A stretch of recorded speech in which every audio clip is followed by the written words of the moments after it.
So, hello everybody. My name is Bernhard Schwetzler. Welcome to my YouTube video channel, Questions of Doubt in Corporate Valuation. And our today's question of doubt relates to the famous beta leverage equation.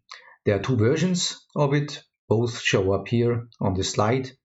The first version is known as the Harris-Pringle version, and the second one is well known under the label Hamada equation.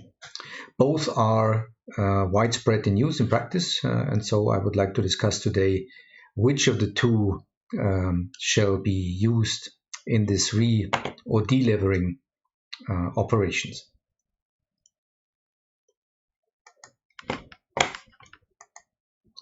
Okay, so actually we do not just talk about these two equations, Hamada and the second Harris-Pringle version, but at the same time, as will become clear, we will talk about the valuation of tax shields, that is the present value of debt-related tax savings.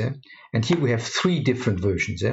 The first one is the so-called Modigliani-Miller debt policy, where we assume that the future tax savings related to the tax deductibility of interest is to be discounted with a riskless rate or with a cost of debt. The second version is the Miles-Etzel debt policy, where for one period we use RD, that is the cost of debt, and for all other periods for discounting we use the unlevered cost of equity. And the final one is the so-called Harris-Pringle version, where we right away discount all future debt-related tax savings with the unlevered cost of equity. So, as we will see, these two questions, which tax shield equation and which of these two beta leverage equations shall be used, are directly related to each other. So, why do we need to re- and delever the beta factors at all? Well, you see here, this is from our website, FinExpert, a slide that shows our estimates for the industry betas. And the idea is that you may transfer these industry betas also on companies that are in the same industry but not listed on the stock exchange. That is, they don't have their own beta factors. And so the idea is then to transfer, for instance, this 1.08 beta factor of automotive on all other automotive companies in this sector. Unfortunately, this is not easily to be done because, as we know, the beta depends on the leverage. And so we may only directly apply this 1.08 as a beta factor for an automotive company if the leverage of this particular company is exactly equal to this industry average leverage that we find here as a capital structure market values. And that, in that sense, requires a procedure that is called relevering and delevering. That is, we first delever this equity beta of automotive by applying the industry average leverage in order to get the unlevered beta factor of the industry, and then we relever, use the capital structure and the leverage ratio of the particular firm to be valued in order to arrive then at the equity beta of the firm to be valued. Yeah, that's the famous re- and delevering procedure. So, and as I said, there are two equations at hand. Both are widespread in use. This is the Hamada equation. Here we find here our leverage, here the unlevered beta, that is the beta factor of an unlevered firm, times this leverage factor, 1 plus the leverage ratio, and the leverage ratio is multiplied with 1 minus the corporate tax rate. That yields the levered beta factor. Or the other version is we skip this 1 minus tau factor and directly apply 1 plus the leverage ratio on the unlevered beta factor in order to arrive at the levered beta factor. Yeah? So here is just, again, the list of arguments why we actually need to do that, why we are relevering and delevering. So the riskless debt payments, interest, and redemption amplify the operating risk for the equity holders. So in that sense, that's the reason why these betas actually depend on the leverage ratio. And that is the reason why we can only apply these industry betas without any further adjustments to value and derive the capital, cost of capital for a particular firm in the same industry if their leverage is equal to the leverage of the industry. So how does that link to this different debt policies and financing policies that we have seen? The reason is that multi-period discounting under uncertainty requires a very particular set of stochastic assumptions for the cash flows. Because we apply a risk-adjusted discount rate not just on the next period's expected cash flows, but also on the expected cash flows of the period after the next period and the period after these periods and so on. And that requires a particular set of assumptions. And this is just highlighted by an example of a binomial tree where we have up and down factors. You see here our up factor is 1.3. So if the good state of the world occurs, we have a 30% increase of the cash flow. If the bad state occurs, here as it is reproductive, we have a roughly 23% decline of the cash flow. So this is our first period's distribution of the cash flows. And you see again, if we multiply this with our real probabilities of 50% up and 50% down, then this here is our expected cash flow in the first period. So, and that is what we discount with the risk-adjusted discount rate. But what we also discount with the same risk-adjusted discount rate is not just the expected cash flow in the first period, but also the present value of all cash flows that are beyond the first period. So that's the present value of the cash flows from period 2 to infinity is also discounted with the risk-adjusted discount rate. And that means, technically spoken, that these present values of the cash flows beyond the first period must have technically the same covariance risk with a market portfolio rate of return as the cash flows of the first period. And that implies, there's a famous paper by Eugene Farmer explaining this, that implies that the good state occurring not just yields a 30% increase of the realized cash flow, it also implies that all cash flows beyond the first period are also increased by the same percentage figure.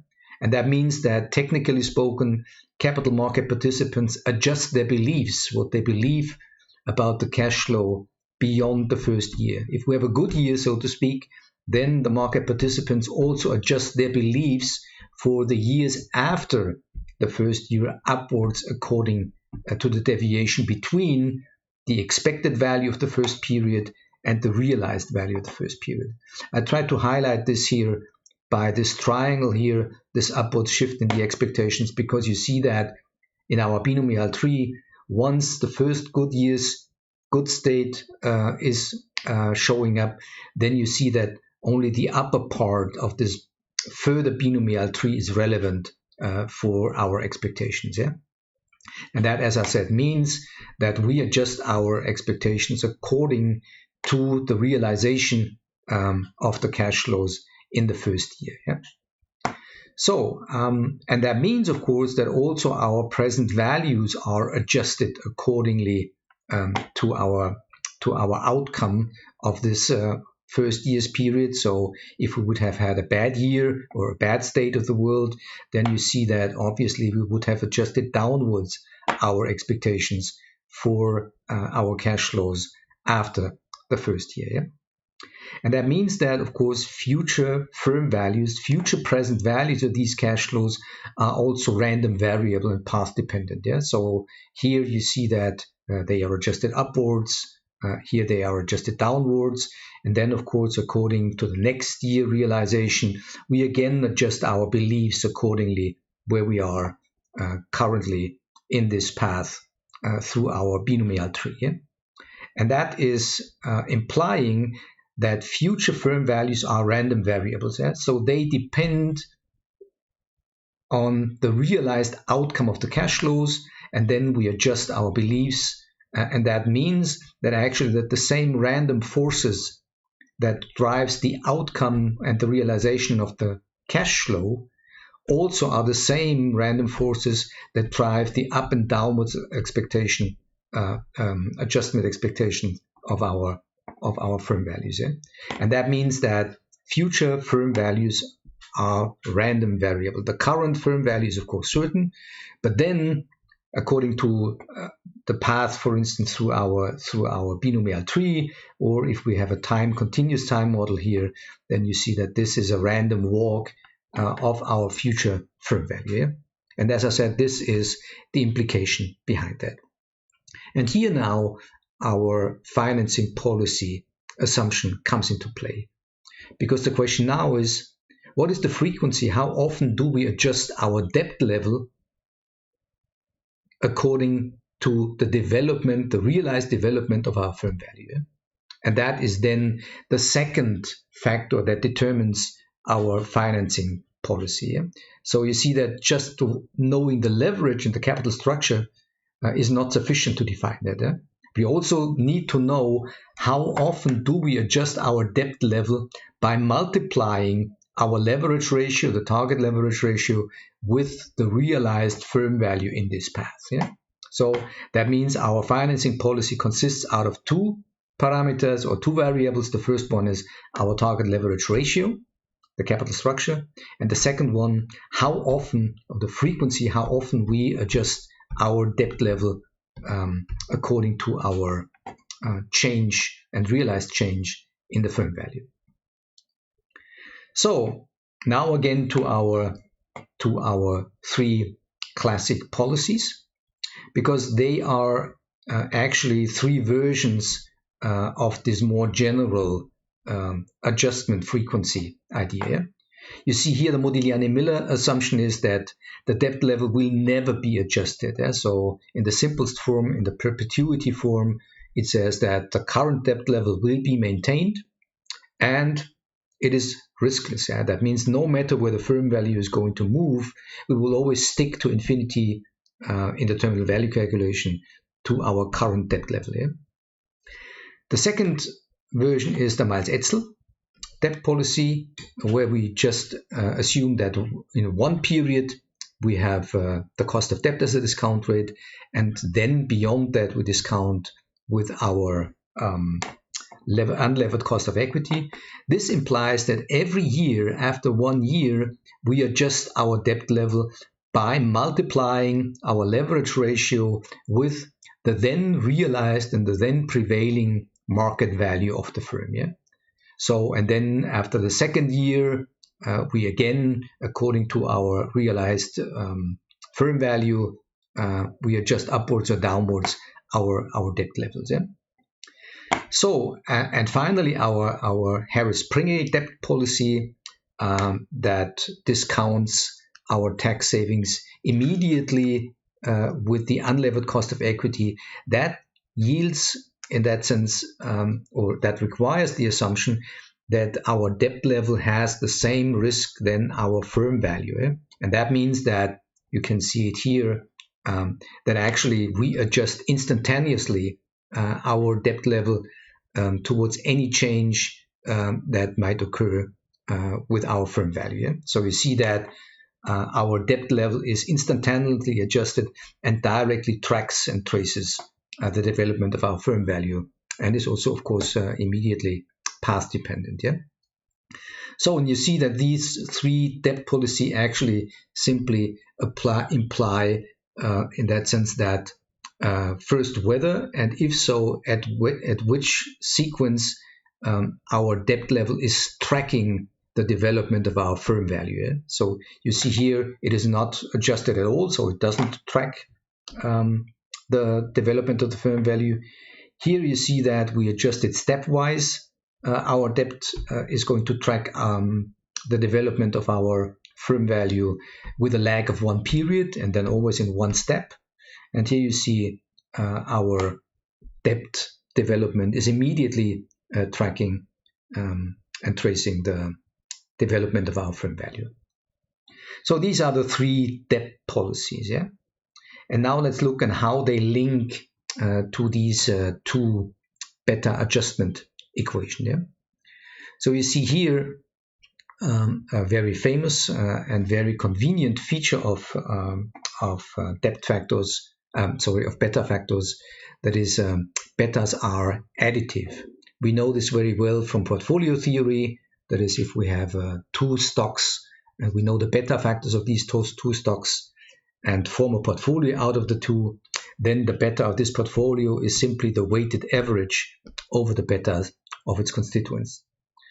And we may apply this simple and compelling idea also on firm level, yeah, by saying that the total asset beta of the firm is the weighted average over the betas of its different business lines and different sorts of assets. Yeah? So here we have 3 sorts of assets, 2 business lines, A and B, and finally cash. And so you see that the asset beta, in that sense, representing the total risk of the unlevered firm, the operating risk, is simply the weighted average over these 3 asset betas. Yeah? So that is the total risk that is produced by our operating business. And on the right-hand side, you see, of course, on the capital side, the liability side, of course, the same must hold there. So we have the equity holders and the debt holders. The equity holders have the levered equity beta. The debt holders have potentially a debt beta. And here you see that, of course, the weighted average over the equity beta and the debt beta also must be equal to the capital or the liabilities beta of the firm. Yeah? And here you see that the weights, here the weights on the left-hand side are the market values, the fraction of the market values of the business lines over the total market value of all assets. And on the right-hand side, you see, of course, that the weights simply reflect the capital structure and market values. Yeah? And these 2 have to be equal to each other, which of course makes sense because this is the risk produced by our operating business, and this risk has to be borne by someone. Yeah, and of course these someones are the investors, equity holders, and debt holders. Yeah. So and that is simply the equation. Yeah. So this is our equation for the liability side or the capital side. And of course, we use this identity that the asset beta must be equal to the capital beta or the liabilities beta.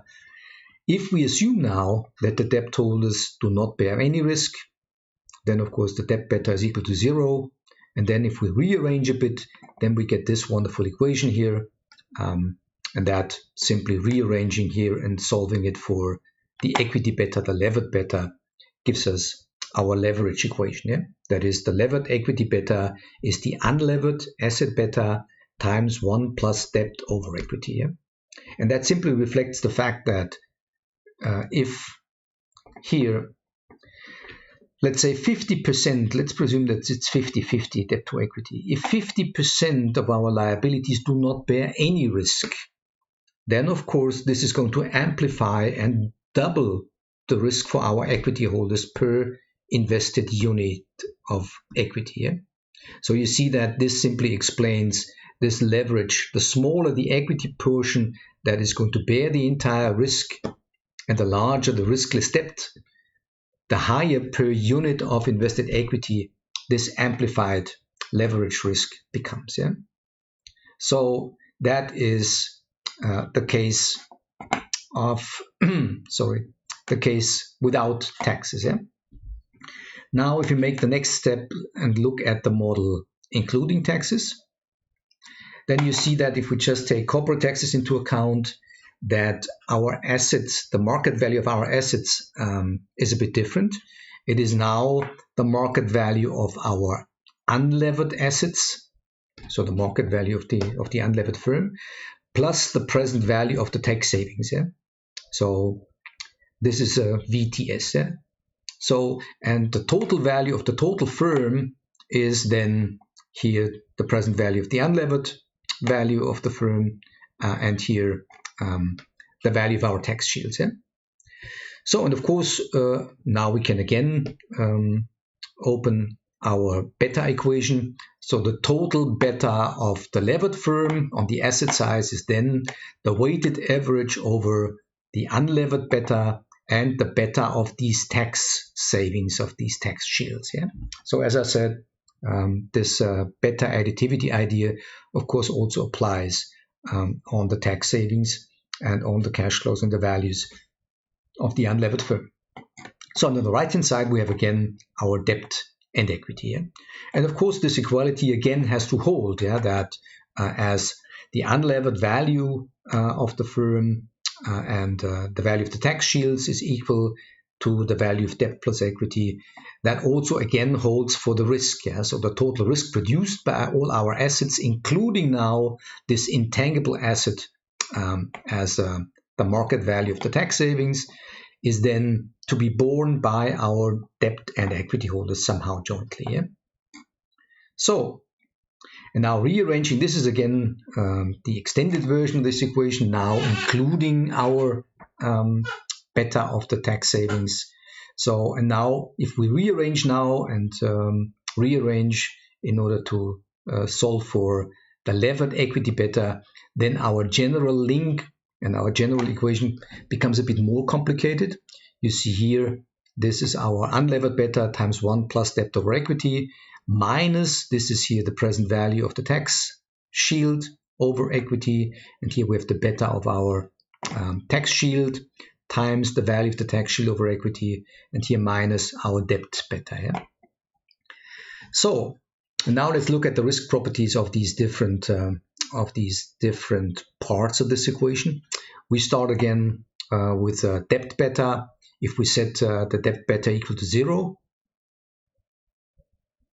and at the same time, if we assume that the beta of the tax shields is equal to the beta of the unlevered firm, so we set beta TS equal to beta U, then we can rearrange and plug this in here, and then we arrive at this Hamada leverage equation. Yeah? So you see that this is the Harris-Pringle case. That is, we assume that the debt is riskless, and at the same time, the second assumption that we need is that the tax savings have roughly the same risk than the free cash flows of the unlevered firm. Then beta U is equal to beta TS. And then if we assume this, we end up in this simplified equation, this leverage equation. Yeah? First, you see that it's in a world with taxes. So in that sense, the fact that this factor 1 minus tau is going to miss here, that is not indicating that we left the model with taxes. It is an after-tax model. And the second thing is that obviously the assumption that beta debt is equal to 0 fits quite well into this framework, because remember we said that under a Harris-Pringle policy, our debt level is instantaneously adjusted to any tiny change of the firm level, and by doing so, of course, we can easily assume and realistically assume that the debt is riskless, yeah? Because there is no risk for the debt holder if they immediately always adjust their debt level. So now let's move to our Hamada version. Again, this is the general equation, and now let's look what assumptions we need in order to arrive at our Hamada equation. The first thing is, of course, we need to assume that the debt is riskless, so beta debt is equal to 0. The second assumption that we need is that the tax shield beta is also equal to 0. That means our tax savings are also riskless. And finally, here we need the assumption that the present value of the tax shields, according to our Modigliani-Miller perpetuity equation, is equal to tau times the current level of debt. Yeah? So if you plug this in here, then you see that the result is our Hamada equation. Yeah? And that means that the Hamada equation is directly linked to the Modigliani-Miller case, but it even goes beyond that, because it requires even stricter assumptions that additionally to Modigliani-Miller, it has to hold that the debt is riskless, And finally, it also additionally has to hold that the current debt level is maintained for certain until infinity. Yeah? So that is the set of assumptions that we need for this Hamada equation to hold. So what is wrong with this equation? There are certain assumptions that do not fit together very well in the Hamada equation. Yeah? So as I said, debt is supposed to be riskless, the tax savings are supposed to be riskless, and the future debt levels are certain and are maintained completely independent from the development of the firm value with the current level of debt. Yeah? So this is not very realistic. First, it is completely unrealistic to assume that we are able to keep up our debt level no matter where the firm value is going to go. Of course, the debt holders will react and will demand an adjustment if the value of the firm is dropping below a certain threshold. Yeah? And the second thing is even more unrealistic. The first assumption lined up here is that the debt is supposed to be riskless. Of course, no sane debt holder will give a credit to a firm under limited liability with an infinite lifetime, which is of course required by this assumption, at a riskless rate. Yeah? So these things do not fit together at all, and that's why I think that when being forced to choose between these two, I would always go and strongly prefer to go with the Harris-Pringle equation. Yeah? So at least this version is consistent because the assumption that debt is riskless and the time to maturity of this debt is converging against zero. That means that the adjustment is happening instantaneously. These two assumptions are at least fitting together, whereas the assumption that we have riskless debt with an infinite lifetime and this riskless debt will be maintained over an infinite lifetime, this is not consistent. Yeah? So it's unrealistic and inconsistent at the same time, whereas the Harris-Pringle version of this is at least consistent. I mean, it's also not so realistic that the debt holders are instantaneously adjusting the level of debt. But as I said, at least these two things fit together. So that of course begs the question, isn't there a more realistic debt policy? I mean, the Miles-Etzel equation assumes that every year you adjust, and as I have lined out already in yet another question of doubt video, I've shown that actually you may choose a certain time to maturity or adjustment frequency for a certain debt policy, and then there is a general general equity beta adjustment equation. Okay, yeah, that's it. Thank you for your attention.